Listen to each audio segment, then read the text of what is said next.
శిష్యులకు నేర్పించినటువంటి ప్రార్థనగా మనం చూస్తూ ఉంటాం. దీనిని సంఘాలలో మరి చివరిగా క్లోజ్ అయ్యేప్పుడు చాలా మటుకు ప్రాక్టీస్ లో ఉండేటువంటి విషయం మనం చూస్తూ ఉన్నాం. మన సంఘం ఆ ప్రాక్టీస్ లేదు, ప్రభు ప్రార్థన మనం చెప్పం. కానీ మన వ్యక్తిగతంగా చెప్పడం చాలా మంచిది, చాలా శ్రేష్టమైనది.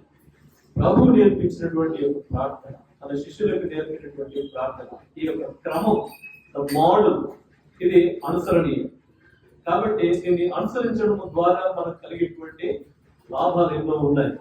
ఆ తర్వాత ఇక రెండో విషయం, ఇద్దరు స్నేహితుల గురించినటువంటి ఉదంతం మనం చూస్తూ ఉన్నాం. మరి అక్కడ ఆతిథ్యం విషయంలో ఉన్నటువంటి సందర్భంలో కలిగేటువంటి అభ్యంతరాలని, ఆటంకాలని కూడా మనం చూస్తూ ఉన్నాం, గమనిస్తూ ఉన్నాం. ఆ తర్వాత ప్రభు ఇచ్చినటువంటి ఒక ప్రాముఖ్యమైనటువంటి సూచన, అడుగుడి మీకు ఇవ్వబడను, తట్టుడి వెదకుడి మీకు దొరకదు. ఈ మూడు విషయాలు చెప్తూ ఉన్నాడు ప్రభు. ఆస్క్, నాక్, ఆస్క్, ఆ తర్వాత సీక్ అండ్ నాక్ కదా. ఆస్కింగ్, సీకింగ్, నాకింగ్, ఈ మూడు విషయాలు. నాక్ అంటే తట్టడం, ఆస్క్ అంటే అడగడం, సీక్ అంటే వెతకడం, సీక్. ఓకే, ఈ మూడు విషయాల గురించి ఇక్కడ చెప్తూ మనుషుల యొక్క నిజ స్థితిని ప్రభు ఒక్క మాటలో తేల్చేశాడు. అది చివరిలో మనం చేస్తాం. ఆ తర్వాత దేవుడు ఎంతటి ఉన్నతుడో ఆ విషయాన్ని తెలియపరుస్తాం, ఎంతటి శ్రేష్ఠుడో తెలియపరుస్తాం. మనుష్యులుగా ఉండి, చెడ్డవారిగా ఉండి, మేము దేవత సమానంలో చెప్పుకుంటున్నటువంటి ప్రజలు ఉంటూ ఉన్నారు. ఈ రోజుల్లో మనం చూస్తూ ఉంటాం. మరి దేవుడు ఇలాంటి మనుషుల మధ్యలో అసలు దేవుడు ఏమై ఉన్నాడు ఆ విషయాన్ని ఇక్కడ ప్రస్తావిస్తూ ఉన్నాడు ప్రభు. ఇవి యేసు క్రీస్తు ప్రభు తాను ఈ లోకంలో ఉన్నప్పుడు ప్రత్యక్షంగా పలికినటువంటి మాటలు. మరి ఈ విషయం, దీనికి ఎంతటి వాస్తవికత ఉన్నది అంటే, చరిత్రలో ఆయన ఏ మాదిరిగా స్థిరుడిగా ఉంటూ ఉన్నాడో అంత స్థిరమైనటువంటి మాట దేవుడికి మొదలు ఆచరిస్తూ ఉంటున్నాను. కాబట్టి మనము ఈ రోజు డేట్ ఎంత?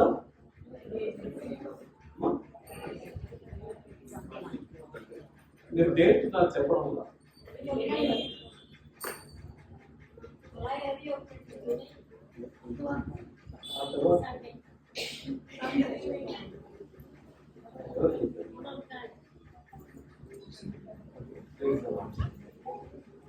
రెండు విధాలుగా డేట్ రాస్తూ ఉంటారు. మనము మొదట డే, మంత్, ఇయర్ రాస్తాం. కొంతమంది ఇయర్, డేట్, ఆ తర్వాత డే రాస్తాం. సరే, ఏ తిథికైనా ఎటు రాసినా కూడా చరిత్ర మాత్రం ఒకటే. 2024 సంవత్సరంలో జూలై నెలలో లేక 7వ నెలలో 21వ దినమున మనం సజీవంగా ఉన్నాం. హల్లెలూయా. సజీవంగా ఉన్నటువంటి వాళ్ళందరూ హల్లెలూయా. ఓకే, అందుకే భక్తుడు అంటూ ఉన్నాడు, మృతులైన వారు నేను మౌన స్థితిలోకి వెళ్ళిపోతారు అని అంటారు. వారు ఎప్పటికీ మాట్లాడారు. ఓకే, ఇక్కడ ఈ యొక్క మాటలు మనం గమనిస్తూ ఉంటే, ఆయన ఆనవాయితీగా ఒక చోటుకి వెళ్ళి ప్రార్థన చేస్తున్నట్టు. ఇంకా ఆయన ఎవరు? ప్రారంభంలోనే ఆయన అనేటువంటి మాట మనం చూస్తున్నాం కదా. ప్రారంభ వచనంలో యేసు క్రీస్తు ప్రభు ఏం చేస్తూ ఉన్నాడు? ఒక చోట ప్రార్థన చేయించడంలో అది ఆయన యొక్క అలవాటు, ఆయన యొక్క ఆనవాయితీ. ఇట్స్ ప్రేయర్ ప్లేస్ అన్నట్టు ఈ రోజు మనం చూస్తూ ఉంటాం. ప్రతి ఇంట్లో కూడా మరి వాస్తు కార్యక్రమం ఒకటి ప్రచారం వచ్చేసిన తర్వాత ఏం రూమ్ పెడుతూ ఉన్నారు? పూజ గది. ఓకే, పూజ గది అనేది ఒకటి ఏర్పాటు చేస్తున్నారు. ఆ దిక్కులు కూడా ఉండాలి అని అంటారు. సరే, ప్రేయర్ రూమ్ మనకు అయితే ఒక ప్రేయర్ రూమ్. ఇంట్లో అనేక రూమ్స్ ఉండేటువంటి అవకాశం ఈ రోజుల్లో మరి పట్టణాల్లో చాలా తక్కువ. మనకు ఉండేటువంటి 1 BHK 2 BHK, ఇంకా కొంచెం ఫ్యామిలీ పెద్దదైతే కొంచెం లగ్జరీ కోరుకున్నటువంటి 3 BHK. ఓకే, కానీ ఇందులో ప్రేయర్ రూమ్ ని సపరేట్ గా పెట్టడానికి ఎంత ఇష్టపడతారు? కానీ అలాంటి బాధ లేకుండా ప్రభు అయినటువంటి యేసుక్రీస్తు బాహాటంగా బయటకు వెళ్ళి కొండ ప్రాంతంలోకి వెళ్ళి ఏకాంతంగా ప్రార్థన చేస్తూ ఉండేవాడు. అది ఆయన యొక్క అలవాటు చొప్పున అనేటువంటి మాటలు మనము ఇంకొన్ని చోట్లలో మనం చూస్తూ ఉంటాం బైబిల్ సువార్తలో. ఇక్కడ ఆయన యొక్క చోట ప్రార్థన చేయించుండారు. ఆ తర్వాత ఏం చేస్తూ ఉన్నాడు? ప్రార్థన చాలించిన తర్వాత, అంటే ప్రయత్నం అయిపోయింది, ఇంకా ఆ దినములకు చెప్పుకోవలసినటువంటి విషయాలు ఏమీ లేవు, పొందుకోవాల్సిన ఇన్స్ట్రక్షన్స్ ఏమి. ఇప్పుడు ఏం చేస్తూ ఉన్నాడు? చాలించిన తర్వాత ఆయన తన శిష్యుల దగ్గరకు వస్తూ ఉన్నాడు. ఇది ఆనవాయి, ఇది ఆయన యొక్క దినచర్య అలవాటు. తర్వాత ఆయన శిష్యులలో ఒకడు ఏం చెప్తూ ఉన్నాడు?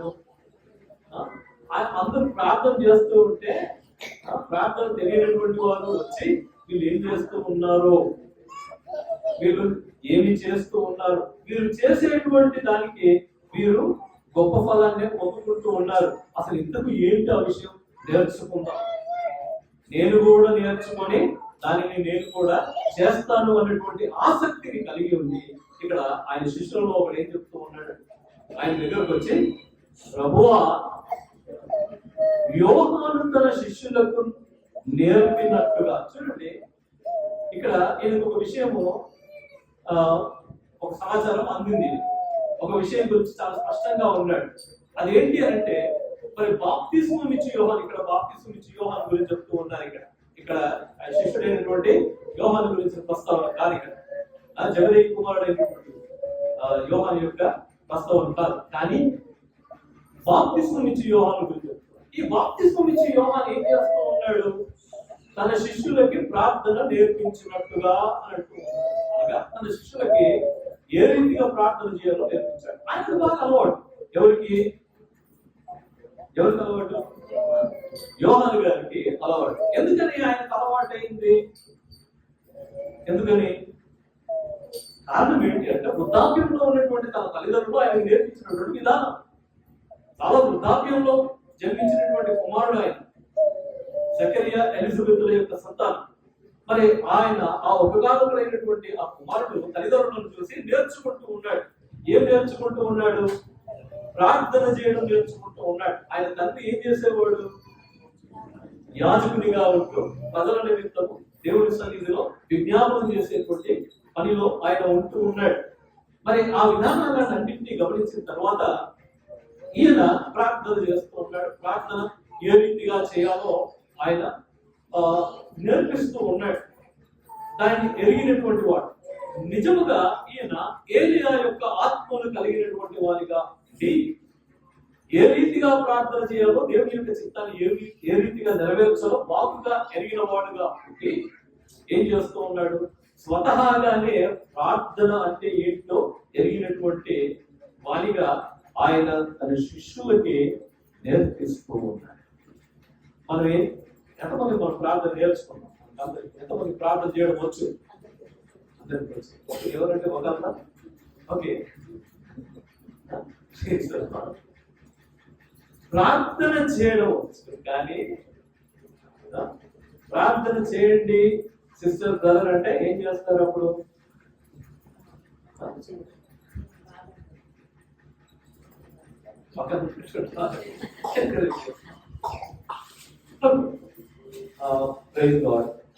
అలాంటి పరిస్థితి రాకుండా ఉండాలని ఇప్పుడు ఏం చేస్తూ ఉన్నాడు ఈ శిష్యుడు? ప్రభువా, యోహాను తన శిష్యులకు నేర్పించినట్టుగా మాకును ప్రార్థన చేయ నేర్పుము అని ఆయన.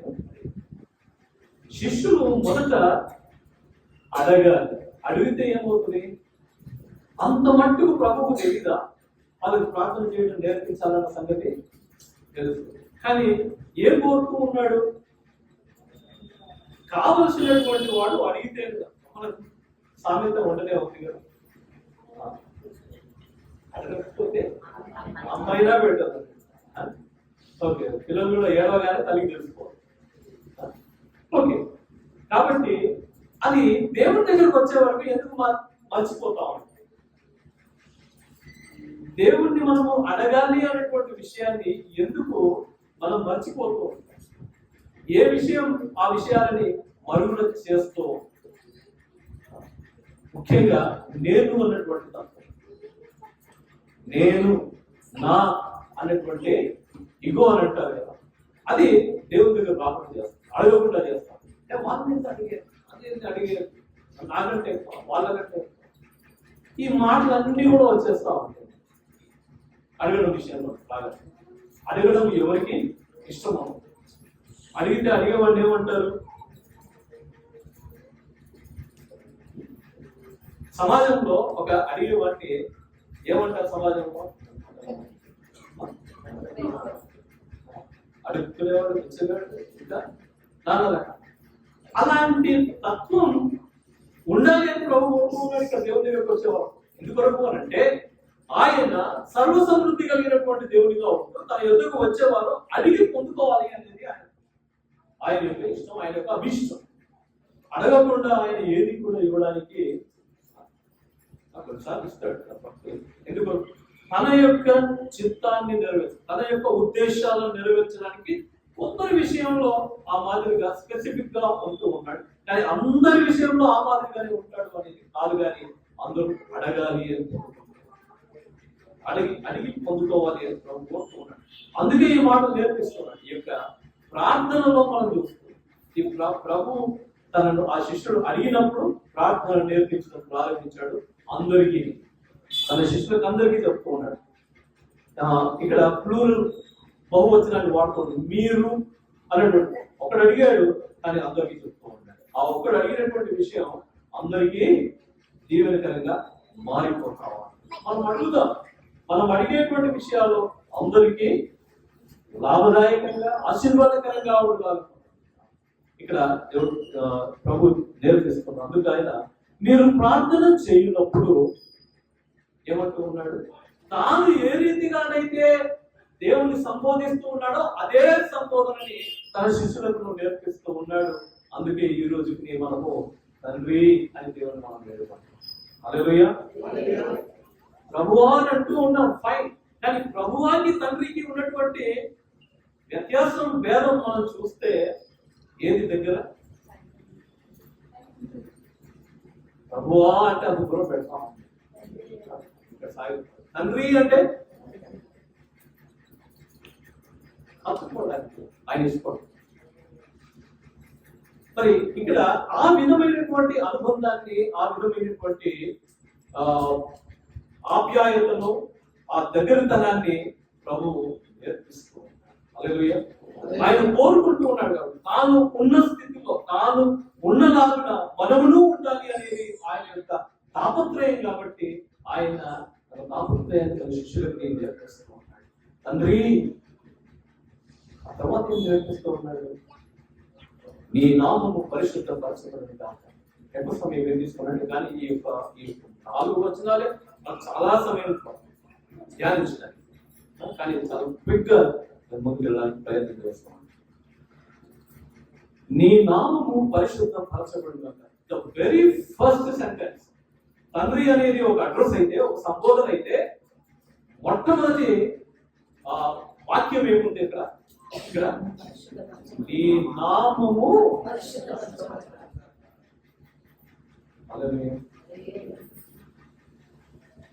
ఇది నేను ఎప్పుడైనా ఆలోచన చేశారు ఈ విషయం.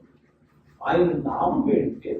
అది దేవుడు అనగానే పరిశుద్ధుడు కదా.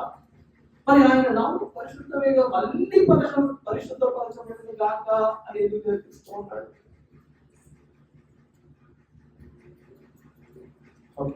మన యొక్క అనుదిన జీవితాల్లో మనం అనేక సంభాషణలు చేస్తూ ఉంటాం, అనేక సంబోధనలు కూడా చేస్తూ ఉంటాం, అనేకలు పిలుస్తూ ఉంటాం. ఒకరొకరిని వారి యొక్క నేచర్ని బట్టి ఒక పేరు పెట్టి పిలుస్తూ ఉంటాం.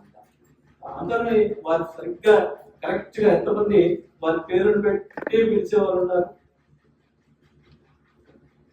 పేరుని పెట్టి పిలిచేవారు కొద్దిగా ఉంటే గుణగణాలను ఎరిగి పిలిచేవారు, రూపురేఖలను బట్టి పిలిచేవారు. దానిలో దోషం ఉంటాం.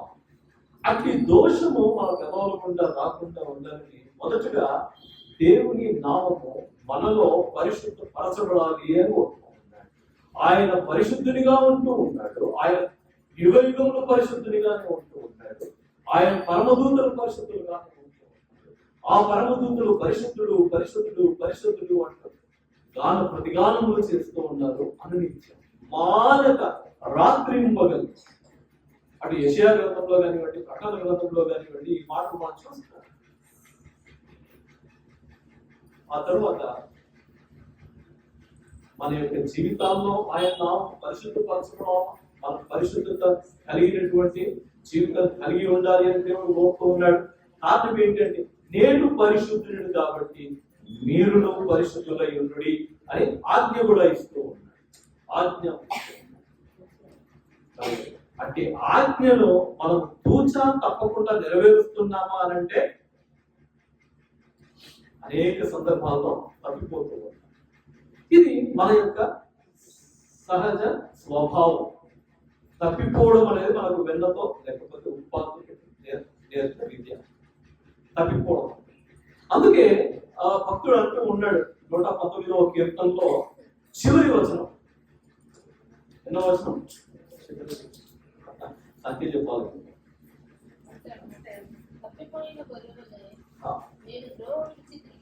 తప్పిపోయిన గొర్రెవలే నేను త్రోవ విడిచి తిరిగి తిని నీ సేవకుని వెనక్కి పట్టుకున్నాను. ఎందుకనగా నీ ఆజ్ఞలను మరచువాడని కాదు. ఆజ్ఞను మరచువాడనైతే కాదు కానీ తప్పిపోయే దానిలో మాత్రం తప్పక ఉంటాను అనేటువంటి విషయం. మరి గొర్రెలు తప్పిపోతూ ఉంటాయి. 23వ కీర్తన ఉదయకాలం మనం ధ్యానించాం. దాని తప్పితే తన దుర్వికలను ఉపయోగించి వాటిని పోటీ తిరిగి తన యొక్క దగ్గరకు చేర్చుకొని మోస్తూ సంరక్షిస్తూ నడిపిస్తూ ఉండేటువంటి ప్రభువు మనం మంచి కాపరిగా చూస్తూ ఉన్నాం. అందుకే భక్తుడు తనను తాను నేను తప్పిపోయిన గొర్రెలు అని చెబుతూ నీ సంరక్షణలో నన్ను నేను నీ ఆత్మను మర్చిపోవడం కాదు అని చెప్తూ ఉన్నాడు. ఇక్కడ ఆ మాట మనం గమనిస్తే ఈ నామం పరిశుద్ధపరచబడును గాక అని అంటూ ఉన్నాడు. దేవుని యొక్క నామము మొదటిగా అక్కడ పరమందులు ఇహమందులు ఎటువంటి చోటనైనా కూడా పరిశుద్ధపరచబడాలి. హల్లెలూయా. పసిబాలుల నోట ఆయన స్తోత్రమును స్తుతులు మొదలాల్సి. ఆ తర్వాత నీ రాజ్యము వచ్చును గాక. దేవుని యొక్క రాజ్యము దీని యొక్క ఎల్లలు ఎవరికి తెలుసు? ఎల్లలు అంటే తెలుసు కదా, సరిహద్దులు ఎల్లలు. దేవుని రాజ్యానికి ఎల్లలు ఏమో నో బౌండరీస్. ఇది అనంతం, ఇది అనంతం. అందుకే ఆయన ఇచ్చేటువంటి జీవం కూడా అనంతమైనటువంటి జీవం. అందుకే గొర్రెలకు జీవం కలుగుటకును అది సమృద్ధిగా కలుగుటకును నేను లోకమునకు వచ్చి ఉన్నాను అంటారు. ఓకే, ఇక్కడ దేవుని రాజ్యం వచ్చిన కనుక ఆయన యొక్క రాజ్యానికి ఎల్లలు లేవు కాబట్టి, వితౌట్ బౌండరీస్ కాబట్టి మనకి ఇవ్వబడినటువంటి స్వాతంత్రం ఎంతటిది అని అంటే ఆయన యొక్క రాజ్యంలో మనము ఎక్కడైనా ఉన్నాం. కానీ ప్రభు ఏం చెప్తూ ఉన్నాడు అని అంటే నేనుండు చోట మీరు ఉండలాగునా అని అంటున్నాడు. యోహాను సువార్త 14వ అధ్యాయంలో ఈ మాట మనం గమనిస్తాం. సరే, ఇక్కడ ఇంతకు ప్రభు రాజ్యం ఇక్కడికి వస్తా, మనం ప్రభు రాజ్యానికి వెళ్తామా?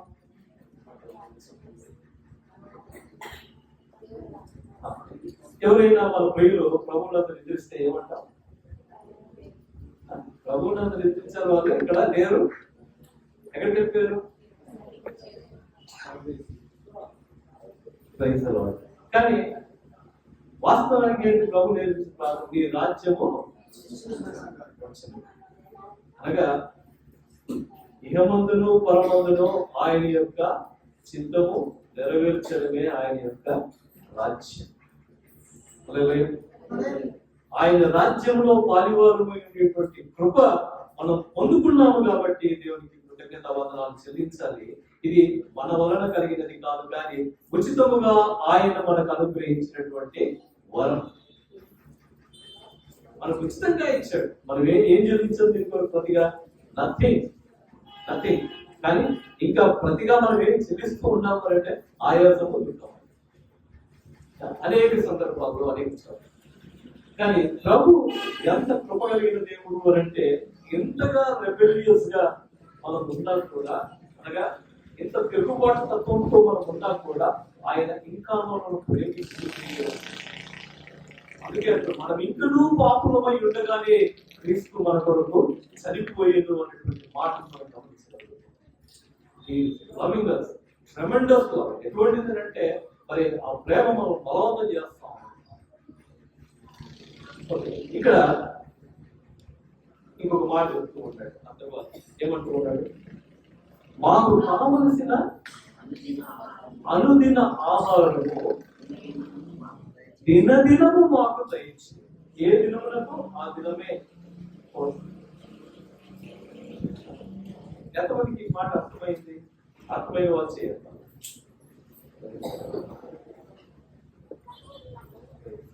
హల్లెలూయా. ఏమని నేర్పిస్తున్నాడు ప్రభు? ఏం ప్రార్థన చేయమన్నాడు? ఈ 3వ వచనం, మాకు కావలసిన అనుదిన ఆహారము దినదినము మాకు దయచేయండి. హల్లెలూయా. Praise the lord. అంటే ఏ రోజు రేషన్ ఆ రోజుకే అని అర్థం అవుతుంది. ఏ రోజు రేషన్ ఆ రోజుకి అన్నట్టుగా. కానీ మనం ఏం చేస్తాం? యూజువల్గా ఎంప్లాయీస్ అందరికీ ఉండేటువంటి, మా ఇంట్లో ఉండేటువంటి ప్రాక్టీస్ అదే. నెలకు సరిపడి తీసుకొచ్చి ఓకే ఓకే బాండ్ హౌసెస్ అంటే ధాన్యము నిల్వ చేయవలసి. ఇది దేవుని ఏర్పాటే. ఐగుప్తులో యోసేపు ద్వారా ప్రభు జరిగించినటువంటి కార్యం అక్కడ మనం చూస్తూ ఉంటాం. మరి అది లోకమంతటికి, అప్పుడున్నటువంటి లోకంలో కలిగినటువంటి ఒక దేశం కాదండి, ఐగుప్తు మాత్రమే కాదు, చుట్టుపక్కల ఉన్నటువంటి రాజ్యాలన్నిటిలోనూ ఆహారం సమృద్ధిగా సప్లై చేసేటువంటి ప్రక్రియ యోసేపు ద్వారా ప్రభు జరిగించాడు. అది ఆయన ఓకే. కానీ అది కూడా దేని కొరకు? అనుదినము ఆహారము వారికి అనుగ్రహింపబడాలి అనేటువంటి ఉద్దేశం. కరువులో కూడా వారిని సంరక్షించడానికి ప్రభు ఏర్పాటు చేసినటువంటి. హల్లెలూయా. ఈ రోజు కూడా మనం చూస్తూ ఉంటాం. చర్లపల్లి ఆ ప్రాంతంలో మనం వెళ్తూ ఉన్నప్పుడు, ట్రైన్ లో అటు నుంచి ఇటు సెకండ్రాబాద్ వస్తూ ఉన్నప్పుడు left and right two side మనము పెద్ద పెద్ద గోడౌన్స్ చూస్తూ ఉంటాం. FCIN రాష్ట్రం, FCIN పెద్ద పెద్ద చాలా పెద్ద గోడౌన్స్ ఉంటాయి. చూసారు ఎప్పుడైనా? సనత్ నగర్ వెళ్తే కూడా మనం చూస్తాం. సనత్ నగర్ లో కూడా FCI గోడౌన్స్ ఉంటాయి. ఓకే. అంటే శివారు ప్రాంతాల్లో ఉండేటువంటి, ఒకప్పుడు సనత్ నగర్ అంటే శివారు ప్రాంతం. ఆ తర్వాత ఏముండేది కదా, గుడ్పల్లి ఇవన్నీ కూడా తర్వాత వచ్చింది. సరే, FCI అంటే ఫుడ్ కార్పొరేషన్ ఆఫ్ ఇండియా. వారు అక్కడ ధాన్యాన్ని రైతుల దగ్గర కొని దాన్ని నిల్వ చేసేటువంటి పెద్ద గోదాములు. దాని ద్వారా గవర్నమెంట్ అందరికి ఆ యొక్క ధాన్యాన్ని సప్లై చేస్తాం. బియ్యం సరఫరా చేస్తూ ఉంటారు కదా. ఓకే, అలాంటిది. దాని ద్వారానే సివిల్ సప్లైస్ కార్పొరేషన్ అనేది ఒకటి. ఓకే, రేషన్ షాప్స్ ఉన్నాయి కదా, అందరికి చాలా మందికి తెలుసు ఉంటుంది. రేషన్ కార్డు ఎంతమందికి తెలుసు? రేషన్ కార్డు అంటే తెలుగులో ఉంటారు దేశంలో. పొద్దున్న వేస్తే దాని వరకు లైన్ లో ఉంటాం. అర్హత ఉన్నా లేకపోతే. ఓకే, మన దేశంలో జరుగుతున్నది. మరి అది దేని కొరకు? అది కలిగి ఉన్నటువంటి వారికి రేషన్ దొరుకుతా ఉంటుంది, రేషన్ ఇస్తూ ఉంటుంది. ఇక్కడ అనుదిన ఆహారము ప్రభువు ఇస్తూ ఉన్నాడు. ఏ ఒక్కరు ఆకలితో అలమటించకూడదు అనేది దేవుడి యొక్క సంకల్పం. ఆయన నుండి పొందుకోవాలని ఆయన కోరుతూ ఉన్నాడు, ఆయన అనుగ్రహిస్తూ ఉన్నాడు. తను అడుగు వారికి ఎవరికి కాదనక సమృద్ధిగా ఇస్తూ ఉన్నాడు. దేవుడు అడగడానికి మానవుడు ఇబ్బంది పడుతూ ఉన్నాడు, సంకోచిస్తూ ఉన్నాడు. ఆ తర్వాత ఇంకా నానా రకాలుగా ఆయన మొహం చాటు చేసుకోవడానికి ప్రయత్నం చేస్తూ ఉన్నాడు. కారణం ఏంటి అంటే తన క్రియలు చెడ్డమైనందున అతను వెలుగులోకి రానేరడు అని లోకం గురించి చెప్పబడుతున్నటువంటి మాట మనం చేస్తూ ఉన్నాం. ప్రభు అయితే తన యుద్ధకు వచ్చే వారికి ఆయన సమృద్ధిగా ఇస్తూ ఉన్నాడు, ఎవరిని కాదనక. ఓకే, ఇక ఈ మాట కూడా మనం చూద్దాం. ఇక్కడ ఆ తర్వాత మేము మా కచ్చి ఉన్న ప్రతి వారిని క్షమించుచున్నాము కనుక మా పాపములను క్షమించు. కండిషన్ చూశారు ఇక్కడ, ఎంతమందికి అర్థమైంది మాట? ఏంటది? మేము మా కచ్చి ఉన్న ప్రతి వారిని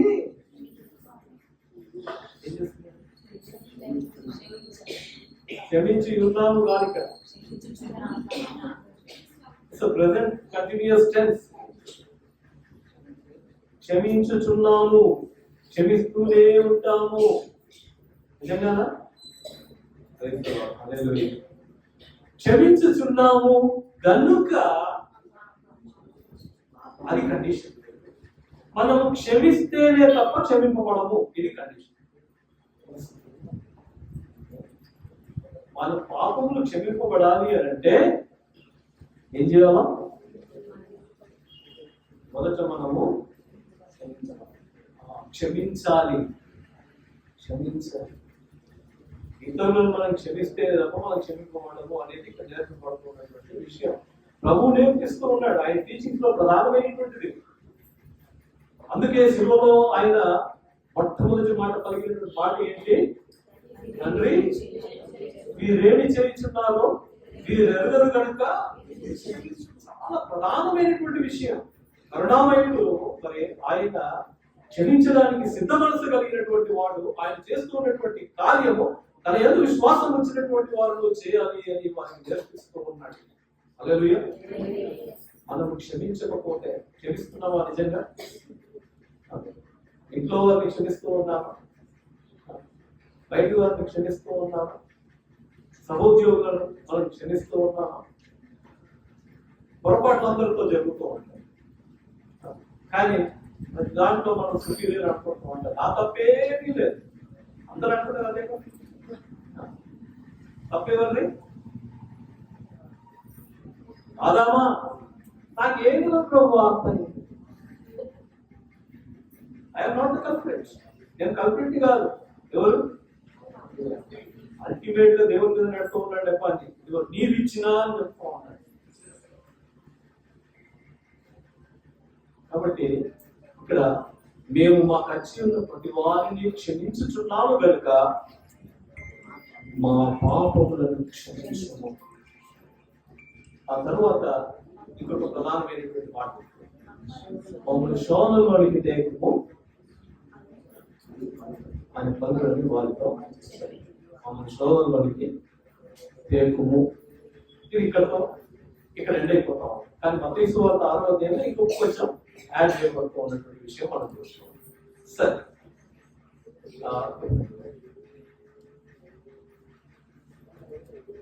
ఇంకా శ్రేష్టమైనటువంటి సంగతులు ఉన్నాయి.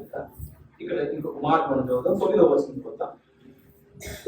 నేను బైపాస్ చేస్తా ఉన్నానంటే ఈ స్నేహితులు, ఇద్దరు స్నేహితుల విషయం నేను కొంచెం బైపాస్ చేస్తా ఉన్నాను, కానీ చాలా ప్రధానమైనటువంటి విషయమే అది. స్నేహితులు అనేటువంటి వాళ్ళు ఏ మాదిరిగా ఉండాలి అనేటువంటి విషయం మనకు తెలుసు. కానీ ఇక్కడ ఉన్నటువంటి స్థితిలో ఎవరు కోరుకునేటువంటి రీతిలో రెస్పాండ్ అయినటువంటి ఒక స్నేహితుడు మనం చూస్తాం. ఏమంటూ ఉన్నది చిన్నగా మనం కొద్దిగా ఒక 2 నిమిషాల్లో ముగించేస్తాం. ఆయన వారితో మీలో ఎవరికైనా ఒక స్నేహితుడు ఉండగా, మనకు ఎంతో మంది స్నేహితులు ఉన్నారు. ఈ రోజుల్లో ప్రత్యక్షంగా ఉండే స్నేహితుల కంటే కూడా పరోక్షంగా ఉండే స్నేహితులు ఎక్కువైపోయారు. 200, 300, 400 స్నేహితులు నాకు ఉన్నారు. కానీ పనికి వచ్చేవారు ఎవరైనా ఉన్నారు అందులో? చూసి ఆనందించడానికి హబ్బా అని చెప్పుకోవడానికి తప్ప దేనికి పనికిరానటువంటి స్నేహితులు. కానీ ఇక్కడ ఎవరికైనాను ఒక స్నేహితుడు ఉండగా అతడు అర్ధరాత్రి వేళ ఆ స్నేహితుడి యొద్దకు వెళ్ళి, స్నేహితుడా ఏమవసరం ఉంది, నాకు 3 రొట్టెలు బదులివ్వు. ఎందుకొరకు? చూడండి, ఒక స్నేహితుడు ఇంకొక స్నేహితుడి కొరకు ఇంకొక స్నేహితుడి దగ్గరికి వెళ్ళి వేడుకుంటూ ఉన్నటువంటి మన ప్రార్థన కోరుతూ ఉంటాం అనేకం. కానీ వారి నిమిత్తం మనం ప్రార్థన చేయకపోతే మనము పాపంలో ఉన్నట్టుగా మనం రిమైన్ ఇన్ సిన్. నేను మీ కొరకు ప్రార్థన చేయక మానివేసిన ఎడల నేను